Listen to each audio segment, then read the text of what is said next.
So I'll start off. I've got a stack of business cards here for people that I met. Unfortunately, not everybody had a business card, but I'll try and focus mainly on the ones of most value to us. So the first two guys that I want to talk about are Dion Hinchcliffe and Peter Kim. They wrote this book on social business. And so I had a chance to go to their session. They're both Austin guys. They work for the Datchus Group, which is a local management consulting firm and SaaS technology company that plays in a similar space to Trails. So Peter Kim is one of the co-founders of Datchus Group, and he's their chief solutions architect. He has a really popular blog with a ton of followers, and he's just a really great speaker. Dion Hinchcliffe, he's the chief strategy officer. I had a chance to talk to him after the session, and I asked him how he got hooked up with Datchus Group, and they apparently saw his blog and found him online, and he engaged the owner so much that they recruited him and pulled him in. So I thought that was an interesting story. But the talk was only 20 minutes and was about their book, which covered the 10 tenets of social business. So those were really interesting. If anybody would like to see this book, I recommend at least skimming through and looking at a couple of the pages that I've marked. So it's just about like engaging your organization to become more social, because they said that everything that can be social will be social in business moving forward. So it's a lot of like workforce collaboration and building lasting relationships with customers. So the next people that I want to talk about are, I guess I'll talk about UShip. It's one of our top targets. I don't have the people that I met, their cards, but I can tell you about them. They are Meg Garrett. She is the new HR executive at UShip. I met her at their office party. I think it was on like Sunday night, Monday night. She is really interested in improving the way that they onboard. They're hiring like 100 employees this year, and they don't have any process or system in place to bring those people on. So she and I had a great conversation about different ways and to approach that, and wants to hear more about Trails. So I told her I'd give her a few days to get settled in. It was her third day on the job that day. So next week I'm going to have a meeting with her to figure out more about that. And then I also had a chance to meet with Jay, who is one of the co-founders of UShip, and just trying to build that relationship so that when a proposal is ready or if we're at the application study phase, he'll know who we are and want to work with us. So that was good. The other account that I was really focused on building relationships with was Mass Relevance. I met 7 or 8 different Mass Relevance employees during South by, both at meetups and also at one of their parties. I got the Chief Marketing Officer, Matt Corey, had a 5 or 10 minute conversation with him at their party. We talked about a lot of the initiatives that they were rolling out at South by. They were the official way to ask questions of all the keynote speakers, and that was Matt's big project. So that was pretty cool to talk to him about how they came up with that idea and executed it and what they hope to get out of it. Got a little bit into other areas of development, but they're such a fast-growing company and a really innovative company in Austin. Just really excited to be meeting these people. Charlie Holliday, sales director, met him at a meetup, and we talked about how his sales force is growing really fast, and I asked if I could learn more about that, so I'll try and follow up with him this week. I met Brian Dayton. He's one of the founders and vice president of engineering. So definitely an opportunity there to talk to him about IT and programmer development, as they grow and continue to onboard new people in their department. And then another salesperson. So that was cool. Let's see who else. I did a impromptu first call with this lady from the CME group from Chicago. Her name is Colleen Wright. She's the director of global online marketing. And so we talked a bit about, their internal social technologies, and they really don't have a platform at CME Group. But as I talked to her more, I realized it was probably because of FINRA, the regulatory agency that limits, the share of information, especially client-sensitive information within financial services companies. So she was interested, though, and I showed her the NewCo Trails platform on my iPad, and she was like, wow, that looks really cool. I would love to use this to teach potential customers about different products and services that we offer, because it's difficult to keep them up to speed with all the changes that happen in their business. So, kind of talking about how this need for integrating external social technologies with your internal social platforms. So we had a good discussion, and she was certainly willing to follow or to talk more. And then she told me about agile development, which is this new thing in the programming world. I don't know how new it is, actually, but it was new to me. It's this idea of, it's like this different process of project management for rolling out code and new versions of software packages. And they do daily stand-ups. It's a very structured, rigid approach to getting new versions rolled out. And so that was interesting. I want to learn more about that to understand why, why there's this push to go more structured in the way that development departments are working. And she said it's kind of sweeping the way that people do work. It's like the whole new platform. So that was interesting. Let's see, who else do we want to talk about? I met a ton of people that, have their own startups, or I met a lot of agency people that do social media, either measurement or, try and help amplify your social media presence. The other big guy that I met that I was really excited about was Dan Graham. He's the CEO of Build-A-Sign, one of the coolest, hottest companies in Austin. And his talk for South by, was an official talk, was on building a culture within your organization. And then he had this idea called integrated life approach. So as opposed to like the standard work-life balance idea, it's this idea that, you have work responsibilities, you have family responsibilities, you have responsibilities to your community, you need to have fun, and you need to have hobbies and interests and things like that. So rather than the old model of keeping each of those in silos, create an integrated approach to doing all of them kind of simultaneously. And so that's very much a part of the culture at Build-A-Sign. They have an intense giving program where proceeds from larger clients and larger nonprofits are then given to smaller companies in the form of products. So they've given away over $500,000 in free product to really small nonprofits that don't have budgets to do banners and signs and posters and all that kind of stuff. They've also given away $8.5 million worth of banners to welcome troops home, part of a program that they started a few years back.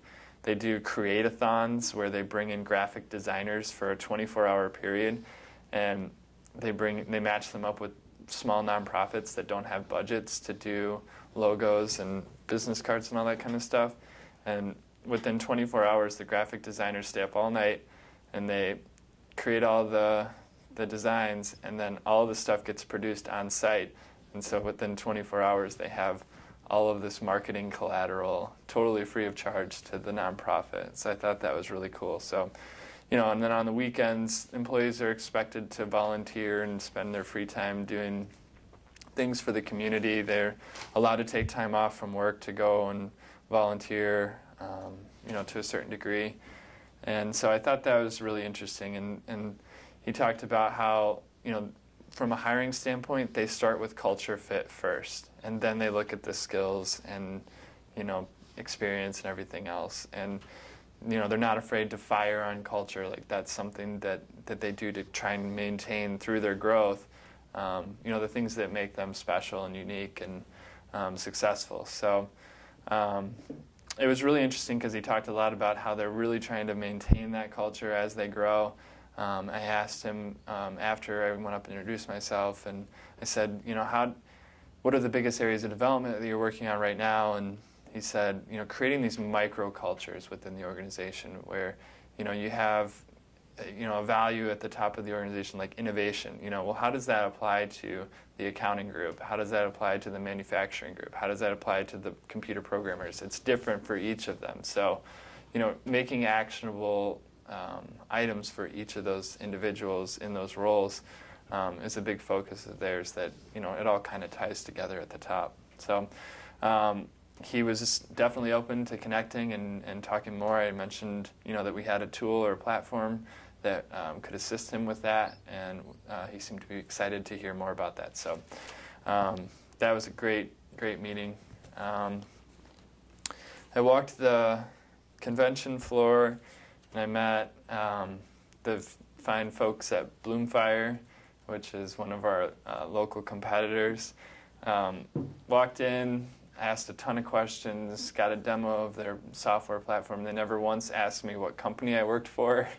I spent 20 minutes. They invited me to their party, and it was really interesting to see, the benefits of what their technology does, and then how we're different, and some ways that we're better. So, and I did talk to some of their potential customers that were kind of lingering around the booth too, and I asked them, like, what do you like about this? And one example was, this guy said, I've gotten 75 emails in the past 2 days about these changes that have been made to Facebook and LinkedIn. And he's like, it'd be great if I could just post a little blurb on Bloomfire's platform that says, here's the article and here's what I think, and then start a discussion where all these people can come and in a thread, leave their comments. And then, so anybody can come and see, the discussion and add to it. And then on top of it, you can link that discussion externally to potential customers or current customers or whatever, and engage them in that conversation without sharing the overall platform that's just internal. So I thought that was a good way to understand how Bloomfire's technology works and how it's effective. Oh man, I met these two guys from HireView. Was one of the booths in the exhibit hall. There are a digital interviewing platform for recruiting, and so it kind of standardizes the process for evaluating candidates, where you ask the candidate to answer 3 questions in like a 2-minute video for each. And most people have like a webcam on their laptop, or they have one attached to their desktop computer, and then it allows anybody within, like, say, our organization to review all the candidates and then vote on which ones we think are the most promising ones and the ones that we want to bring in. So everybody's evaluating the same criteria, and I thought that was a really interesting idea and something to explore a little further. And then I continued talking with this guy Chip, who's the chief operating officer, and I asked him if they'd be open to kind of partnership potential, because they pretty much stop where we begin, which is, they bring the candidates in, and then, that's where we pick up with the onboarding and the training. So, maybe they can introduce us to their customers, and, we can eventually introduce them to our customers. And so he was really open to the idea. I was going to talk to Doug a little bit more to see if that's something that we should pursue. And then he also said that he's part of this HR mafia, they call it. Ex-Pepsi HR people, GE, and Honeywell. Apparently those three companies breed the most HR VPs. There's, heads of HR departments in large organizations. So he's in that tight-knit group. They also do investments in HR technology. So Chip was really interested in seeing trails and hearing about some of the other tools that we're working on. So that was a great connection. I need to follow up with him. And then I met with IBM at their booth, and I talked to Darla Alvarez. She's another Austinite. She's in charge of their social business platforms, and some of those are internal, some of them are external.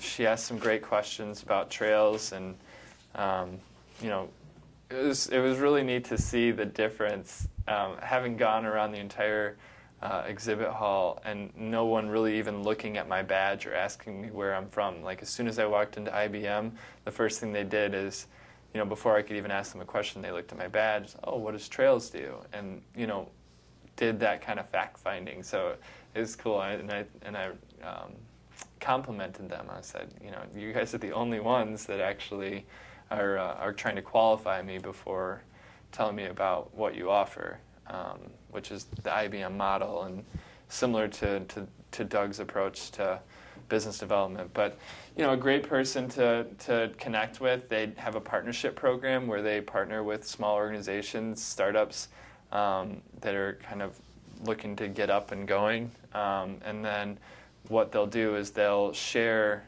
research and upcoming product releases and things like that with this small group of partners before they hit the market. So it could be a great way for us to kind of see what's happening in the social technology world, and she, certainly was open to meeting more.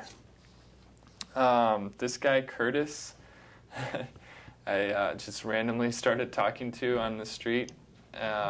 He turned out to work for SHRM, which is the Society for Human Resource Management. They're the ones that came up with the way to track that employees are actually completing compliance training.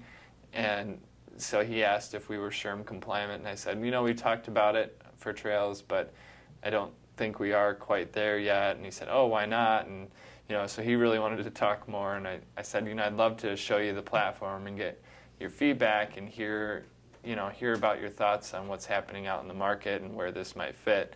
So he was very open to connecting as well. All right, so then one other thing I did, I went to this mentoring session. It's 7 minutes with these experts in certain areas. So I met with Rachel Wilkerson. She is a community manager for Kotex, I believe, so a real large organization, and she develops content and kind of curates content within her organization. And so I was asking her, how can we better engage, our customers, being like decision makers within, our pilots and soon-to-be customers, and then also the communities within those customers. And she talked about, this idea that maybe we prompt the community managers within our customers with content ideas. So we say, how about, this week, whoever can build the best trail on, strategies for being positive in the workplace, and then have this kind of competition between our customers to see who can develop the best, trail to answer that request. So it really got me thinking in a new direction of engaging our different customer users, and creating this kind of company pride, which already exists, especially in the Austin community. You know, if the people in UShip are competing against the people at Mass Relevance, you know, they're going to be incentivized to really engage with the platform more and build trails and share them if we're kind of giving them a leaderboard either on our blog or our website. So I thought that was a really interesting way to kind of drive engagement. And she said she has a ton of contacts. She lives in Houston in this space, and she asked that I email her and she would connect me with people that she thought would be good. So, I mean, I could go on and on and on, but like I was telling Lindsay, I think that it's better for me to kind of take what I learned in the different sessions and share that with the individuals here that it's most relevant to. So I just had a big whiteboarding session with Lisa and Aaron about social media. I did one with Caitlin earlier on recruiting and building culture. Most of these other cards are just good people to network with and to know. So I think that's all I got. Thank you very much for listening.